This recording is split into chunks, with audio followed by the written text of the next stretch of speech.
Hey everyone, this is my first ever look at the new LEGO BrickHeadz line, and these things are so small I decided I would try to do two of them in just one video. Starting with the Hulk, and when I say so small, what exactly do I mean? Well, that small. Not much larger than a big fig. That was quite disappointing, surprising to me. I guess I could have counted studs or tried to figure it out before, but yeah, they're just not as big as I was expecting at all. There's also really no posability with most of these. This one in particular of the Hulk does have the arms that are extra thick.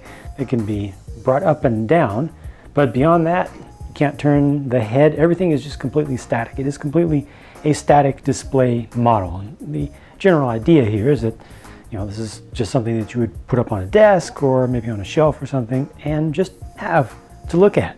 Cutesy, boxy, really squared off version of an iconic character. It was enjoyable to put together, mostly very straightforward building techniques, but felt good nonetheless. Everything is very secure. Everything feels like it has its proper place. I think that what they've done to kind of abstract the look of the Hulk here is good, bringing it down into this scale and with this visual style. I think it's cool, but there's just, like I said, just not that much you can do with it. The best thing about this, or the best things about this series, I believe, are the prints, because they use no stickers, but they use plenty of prints. So everything that you see here that is decorated is a print. So printed eyes, those are interesting parts and will certainly be useful.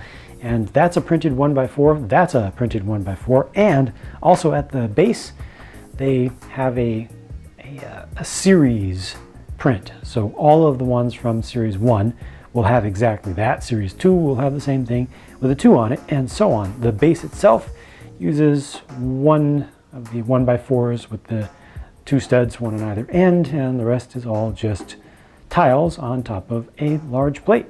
That's really all there is to this one. For certain, I think Iron Man looks cooler out of these two, and this one also has more prints.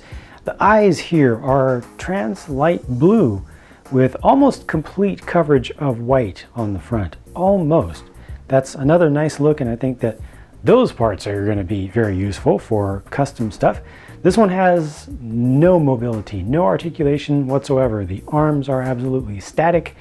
The only things that you can really move on here, and they do move when you don't want them to, are these side tiles, which you have to align yourself. I guess you could do that if you want to, but I found it a little bit annoying. Pretty much any time I touch this thing or pick it up, that gets just a little bit misaligned, so I have to put it back, but it's just attached with a single stud underneath it there to get it centered.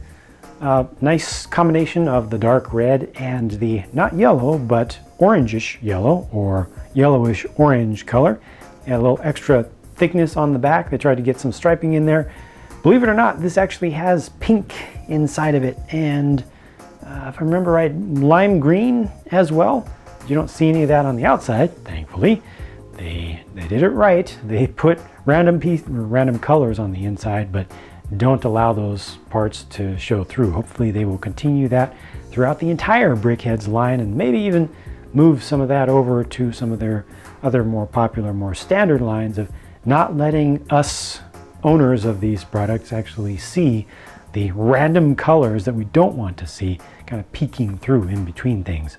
I guess the boxes look pretty nice, and they give you plenty of room to restore the completed thing if you want to just keep it in there. If you go to a store and you're not sure if you want to buy one of these and you're trying to figure out exactly how big it is, well, the picture on the front is almost life size, just a little bit smaller than life size. So just keep this image right here in your mind if you're trying to figure out, in person if it's going to be worth it to you. I like this panel of each box the most, showing the source material. Here's one from the Hulk. I feel like those would look good lined up on a shelf. You line them up by numbers if you're going to get the whole collection.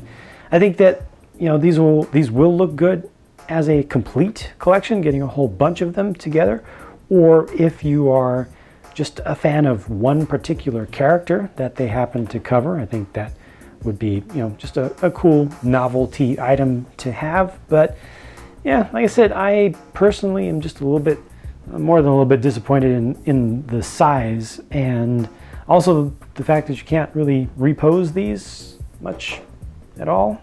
I don't know. Not as cool as I expected them to be. Just my personal opinion though. Looking forward to hearing what you think about this series on the whole, since this was my first time looking at any of these. And if you have any thoughts about the Hulk or the Iron Man or both. Thanks for watching. I look forward to your feedback, and I'll talk to you again soon.